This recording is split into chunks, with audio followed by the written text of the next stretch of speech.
Hi hello అండి, welcome back to my channel పద్దు express. ఇదేంటో తెలుసా, మామిడికాయ సీజన్ కదండి ఇప్పుడు. మామిడికాయ పులిహోర అనమాట. మామిడికాయ పులిహోర ఎంతో టేస్టీగా, ఇది నా స్టైల్లో చేసి చూడండి. ఇది మీరు చేసే స్టైలు కాకపోవచ్చు, కొంచెం డిఫరెంట్గా ఉంటుంది. ఒకసారి చూడండి చివరి వరకు స్కిప్ చేయకుండా, నా స్టైల్ ఎలా చేస్తున్నాను ఏంటనేది. ఇలా చేసి చూసారంటే టేస్ట్ చాలా చాలా బాగుంటుంది. దీనిలో నేను ఏమేమి యాడ్ చేస్తున్నాను ఏంటో చూడండి. కొన్ని మీరు వెయ్యని ఇంగ్రీడియంట్స్ ఉంటాయని నేను అనుకుంటున్నాను. అవునా కదా? చివరి వరకు చూసి మీరే చెప్పండి కదా. ముందుగా అన్నం ఉడికిచ్చేసేసుకొని పెట్టుకున్నాను. అన్నం ఉడికిచ్చి పెట్టేసుకుంటే ఇంకేముంది, తాలింపు వేసేసుకొని తాలింపు అందులో కలిపేసుకోవటమే అనమాట. మామిడికాయ తురిమి పెట్టుకున్నాను. ఇంకేముంది, మామిడికాయ తురిమి పెట్టుకొని అన్నం ఉడికిచ్చి కొంచెం ఆరబెట్టుకుంటే తాలింపు వేసేసుకుంటే ఈజీ. ఇదేంటి అనుకుంటున్నారు, ఉల్లిపాయలు ఎందుకు అనుకుంటున్నారా? అదేనండి నా స్పెషల్. ఉల్లిపాయలు, ఇది కొబ్బరి తురుము, ఇవి కూడా వేస్తాను అందులో. అలాగే కొత్తిమీర, పచ్చిమిరపకాయలు, ఇంకా పసుపు, అలాగే తాలింపులోకి మినప్పప్పు, శనగపప్పు, ఆవాలు, కరివేపాకు, కొంచెం నూనె. చూసారా, ఇలా తాలింపు రెడీ చేసి పెట్టేసుకుంటే ఇది మన ఫ్రిడ్జ్లో పెట్టుకున్నామంటే ఎప్పుడు అన్నం కొంచెం మిగిలిపోయినా కూడా అలా కలిపేసేసుకోవచ్చు. సీజన్లో మామిడికాయ ఎలాగో తొందరగా పాడవదు, పులుపు ఉంటుంది కదా. పుల్లటి మామిడికాయతో చేస్తాం కాబట్టి తొందరగా పాడవదు, ఉప్పు కరెక్ట్గా వేసామంటే. ఫ్రిడ్జ్లో పెట్టేసుకోండి, అన్నం ఎప్పుడైనా మిగిలిపోతే గబకన అది కలిపేసుకోవచ్చు. ఇప్పుడు చూడండి, నూనె వేసేసుకొని దానిలో మినపప్పు, శనగపప్పు, అలాగే ఆవాలు, తాలింపులోకి మనం మామూలుగా పులిహోర తాలింపుకి వేస్తాం కదా, అలాగే వేరుశెనగ గుళ్ళు వేసాను చూడండి. వేరుశెనగ గుళ్ళు ఎక్కువ వేసుకుంటే పిల్లలు బాగా ఇష్టంగా తింటారు. పులిహోరలో పిల్లలు ఇష్టపడరు, కానీ ఇలా వేరుశెనగ గుళ్ళు ఎక్కువ వేయండి. పిల్లలు ఒక్కొక్క స్పూన్కి ఆ పప్పు తగులుతూ ఉంటే ఎంతో ఇంట్రెస్ట్గా ఎంజాయ్ చేస్తూ తింటారు. దీనిలో ఇప్పుడు కొంచెం కరివేపాకు కూడా వేసుకుంటాను.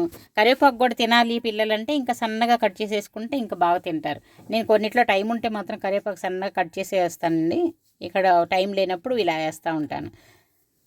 చూసారా, కొత్తిమీర కూడా వేసేసాను ఇందులోనే. ఎందుకంటే తర్వాత వేస్తే పులిహోర కొంచెం సాయంత్రం దాకా ఉందనుకోండి, మిగిలిపోతే పాడైపోద్ది. అదే కొత్తిమీర మనం ఇలా ఆయిల్లో ఇలా వేసేసుకున్నాం అనుకోండి, ఆయిల్లో వేగుతుంది కదా, ఇంక సాయంత్రం దాకా ఉన్నా కూడా ఏం పాడవదనమాట. ఇప్పుడు పచ్చిమిరపకాయలు కొంచెం మధ్యలో చీల్చుకొని, నేను పచ్చిమిరపకాయలు ఎక్కువ వేసుకుంటాను. ఎందుకంటే నాకు పులిహోరలో పచ్చిమిరపకాయలు తినటం చాలా ఇష్టం. పచ్చిమిరపకాయలన్నీ ఎవరికి వేయకుండా నేను ఒక్కదాన్ని ఏరుకొని తింటూ ఉంటాను అనమాట. ఇప్పుడు చూడండి, ఉల్లిపాయలు వేస్తున్నాను, సన్నగా తగిన ఉల్లిపాయలు వేస్తున్నాను. ఉల్లిపాయలు ఏంటి పులిహోరల్లో అనుకోవకండి, ఒకసారి వేసి చూడండి, మీకే తెలుస్తుంది. టేస్ట్ చాలా చాలా బాగుంటుంది. మాకైతే ఇక్కడ నిమ్మకాయ పులిహోరకి కూడా ఈ ఉల్లిపాయలు వేస్తారంతా. ఒకసారి అది కూడా మీకు పెడతాను, నిమ్మకాయ పులిహోర కూడా చూడండి అసలు ఈ స్టైల్లో. చూసారా, ఇప్పుడు పసుపు ఆయిల్లో వేసుకుంటే బాగా కలుస్తుంది, మంచి కలర్ వస్తుంది. అలాగే ఒక్కోసారి అన్నంలో కలిపితే పసుపు పచ్చి వాసనలాగా ఒక రకంగా ఉంటుంది. ఇలా తాలింపులో కలిపామనుకోండి, ఆ వాసన ఉండదు, అలాగే బాగా కలుస్తుంది, మంచి కలర్ వస్తుంది అనమాట.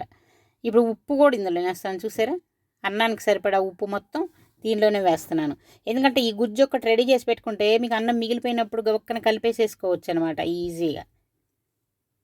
అంతా దీనిలోనే వేసేస్తున్నాను. చూడండి, తాలింపు ఇలా రెడీ అయిపోయిన తర్వాత దీనిలో చివరిగా కొంచెం కొబ్బరి తురుముకొనైనా వేసుకోవచ్చు, లేదంటే మిక్సీలో వేసుకొనైనా వేసుకోవచ్చు. ఇలా కొబ్బరి కూడా వేసుకుంటే టేస్ట్ చాలా బాగుంటుందండి. ఒకసారి ట్రై చేయండి మీరు. కొబ్బరి చాలా ఆరోగ్యానికి కూడా మంచిదేనండి. పచ్చి కొబ్బరి వాడండి అప్పుడప్పుడు, మంచిదే, ఏమవ్వదు. ఇది కూడా వేసుకొని బాగా కలుపుకున్న తర్వాత ఇప్పుడు నేనేం చేస్తానో తెలుసా, అదే మామిడికాయ తురిమాను కదా, తురుము కూడా ఇందులో వేసేస్తా. కానీ పులుపు వేయకూడదు కదా, స్టవ్ ఆఫ్ చేసేస్తాను. స్టవ్ ఆపేసినాక ఈ గుజ్జుని, మామూలుగా అయితే చాలామంది అన్నంలో వేసి కలుపుతారు కదా, నేను అలా వేయను. ఇందులో స్టవ్ ఆపేసేసాను అనమాట. ఆపేసి ఇందులో వేస్తే ఇదంతా బాగా కలుస్తుంది. తాలింపులోనే ఇదంతా వేసి మొత్తం కలిసేలాగా బాగా కలుపుకుంటాను అనమాట. చూడండి, అంతా కలిసేలాగా బాగా కలుపుకోవాలి. ఇలా కలుపుకుంటే బాగా కలిసిపోతుంది.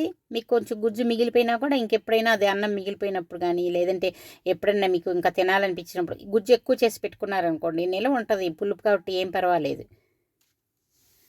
ఇలా కలుపుకుంటే అన్నంలో కూడా బాగా కలుస్తుందండి.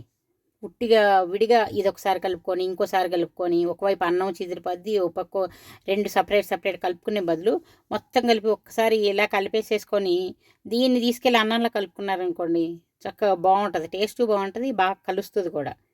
ఇప్పుడు అన్నంలో నేను వేరే ఏమీ లేదు చూసారా, ఉట్టి అన్నమే. మామూలుగా అయితే నూనె కూడా వేస్తారు కొంచెం పొడి పొడిగా రావాలని, అన్నమే కొంచెం పొడిగా ఉడికించుకొని సరిపోతుంది, నూనె కూడా ఏమి వేయక్కర్లేదు. అంటే నూనె తగ్గిస్తేనే మంచిది కదా. ఇప్పుడు చూడండి గుజ్జు వేసుకొని, మనకి ఎంత గుజ్జు కావాలో అంత గుజ్జు వేసుకొని కలుపుకున్న తర్వాత కావాలంటే పులుపు సరిపోయిందా లేదా అని చూసుకొని ఇంకా కావాలంటే మళ్ళీ కలుపుకోవచ్చు. ఇలా మొత్తం కలిపేసేసుకోవాలి. చూసారా ఎంతో టేస్టీగా ఉండే మామిడికాయ పులిహోర రెడీ అయిపోయింది. ఇప్పుడు సీజన్ కాబట్టి ఎక్కువగా ఇవే చేసుకుంటూ ఉంటాం కదా. మేమైతే ఎక్కువ చేస్తామండి మామిడికాయ పులిహోర, మామిడికాయ పప్పు, మామిడికాయ తొక్కుల పచ్చడి, ముక్కల పచ్చడి అన్ని రకరకాలు చేస్తూ ఉంటాం. పులిహోర మాత్రం ఎక్కువగా ఉంటుంది. ఎలా ఉంది, నచ్చితే లైక్ చేయండి, షేర్ చేయండి, సబ్స్క్రైబ్ చేసుకోండి. ఇంకో వీడియోతో మీ ముందుకు వస్తాను. బై.